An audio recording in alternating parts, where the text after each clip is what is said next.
there's my end of the day recap, and yeah, it's pretty much doesn't look any different. That pile over there is gone, and then that's what I took to the back over there to pile up for like the berms and rolling hills.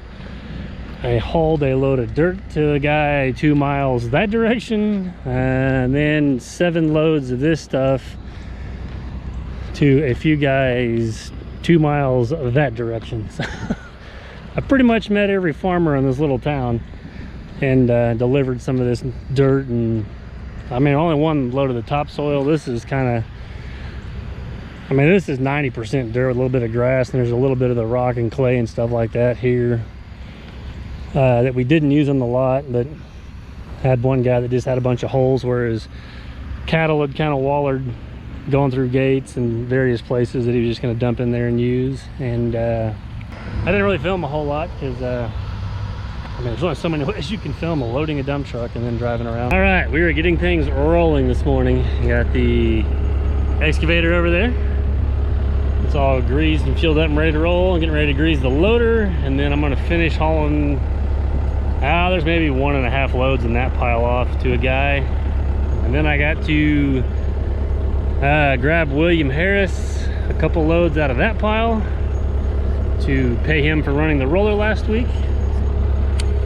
That's right, folks, you heard it here. William Harris will work for dirt, so can't beat that price. He was also nice enough, it opened up here, to get me a lock and lube on my grease gun. So I have not messed with one of these. So I mean, I used it this morning on the excavator, obviously, but I've not had one, so it works pretty slick. There's one fitting on the excavator that this is kind of a pain if the bucket's not set right. I did find out, but, and yeah, my grease gun is kind of disgusting, so I need to clean it up. But here's my tools that for tightening up the track and stuff like that. So yeah, normally I just wear my little surgical gloves and so I don't get grease everywhere. But you just kind of squeeze this, and that end sticks out, then it locks on there.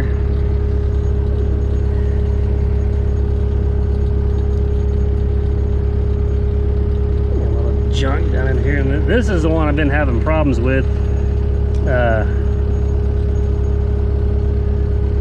I think I got some wear on the bushing or the pin, because this is the one that gives me all the noise in the videos. The grease always just comes out this one side. It's like it's not getting over to that other side anymore, and I think all this powdery dirt has gotten in there and almost acted like sandpaper and actually etched some of it up or messed it up. So I think I'm just going to take it out and put a whole new pin and bushing in there, and just because it was kind of worn when I took it out before and cleaned it. But you can grease it, run it about half a day, and then it starts squeaking again. So like I said, I think the grease normally comes out here, like it goes from the middle here, but it rarely comes out over there. But the whole idea with this lock and lube deal is that you can put it on there and grease it, and it won't, you don't have to hold the end of it. It doesn't come out around the end of it.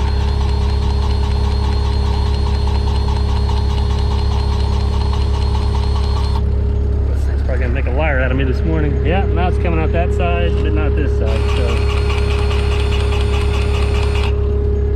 and I'm gonna get grease my new parking lot. So cool. But then the nice part about this, it's got a little swivel on it, so I can just spin this around however I need to.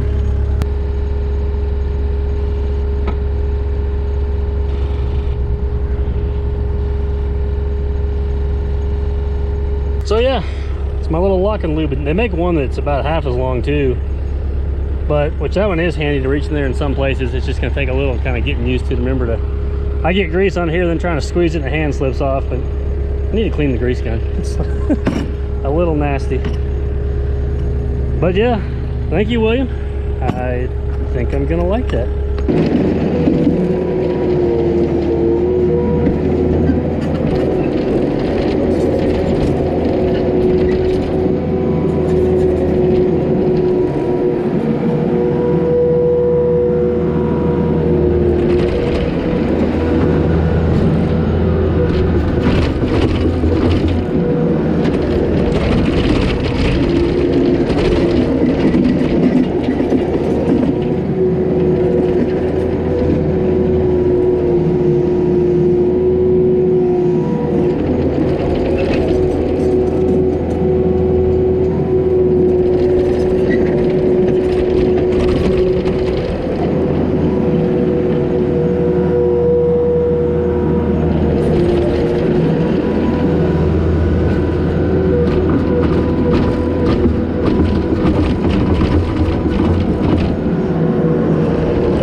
gonna see how that works, kind of wetting this stuff down. So we gotta get it out on that highway for a couple miles, and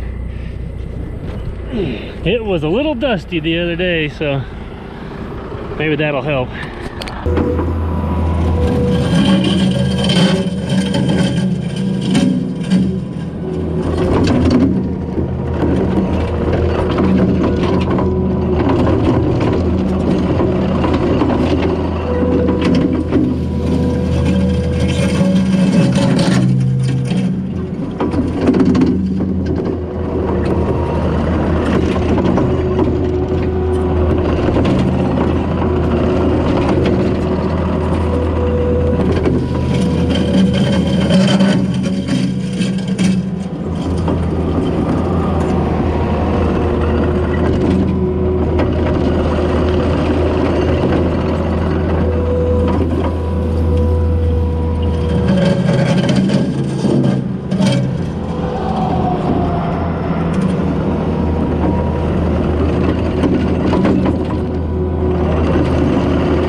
going to show the process of switching buckets. I've had a couple people ask me why I never show it. And it's because of that obnoxious beep, but this is what it takes to change a bucket.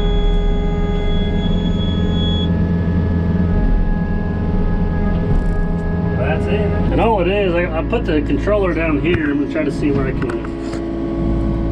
You press the green one and the red one together, and that's what starts the initial beep. You let off the green, you hold the red, and then you curl the bucket back like that. And that tab right there you'll see go down, and then it'll be unlatched, which you guys can't see with the glare, but then you go in there and hook onto your next attachment, and then you hit the lock button. I haven't put it right there as I just wanted to make it kind of out of the way, looks factory. I didn't want to have it like up. They normally say they stick it to the window over here. I don't want to mess with any of that, so that's why it's.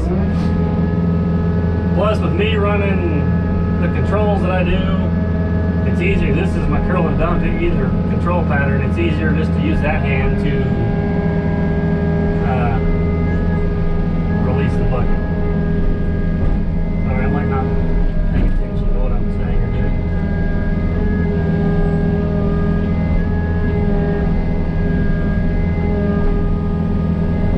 Scratch the arm. That's what I figured. These trees are a lot harder to take out on the ground's as hard as dry as it is.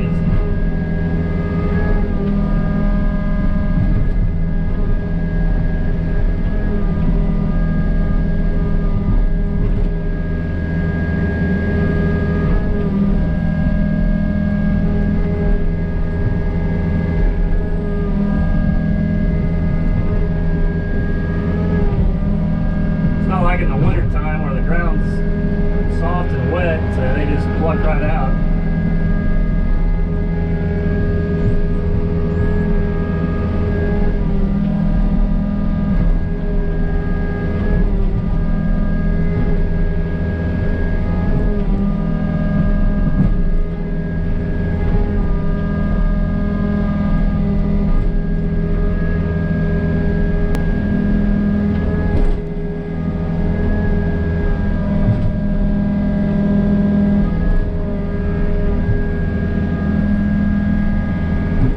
Thinking about getting some pieces welded on the back of that ripper for stuff like that, where there's just some little tabs that stick out, so it'll kind of catch the tree.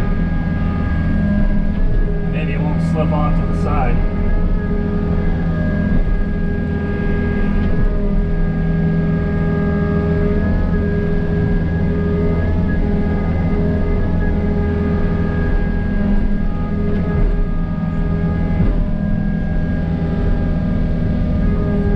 Get the rake, but this ripper is stronger than that rake is for ripping trees out. Now for like moving them and stuff, yeah, you can use the rake.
probably didn't cover this, but the dozer is gone is the reason I'm using my machine. So it went back Saturday, and I didn't know about this until Monday. So yeah, I still would have been using the dozer to probably knock these things out and kind of pile them up, but I think this was just kind of decided over the weekend when I got here Monday to take these out. So oh well, we can get them with the excavator. But yeah, that's it. That friend of mine came back and picked it up because he had another job to take it to. So we got the bulk of the parking lot like we needed to with it, but now it's back to my two machines. But yeah, that's gonna work for this evening. It's not really cleaned up, but I've got to get back in time to get the battery changed in Mrs. Leet's Yukon. So that is my #1 priority for the evening. Let's get our stuff rounded up for the evening and call it a night.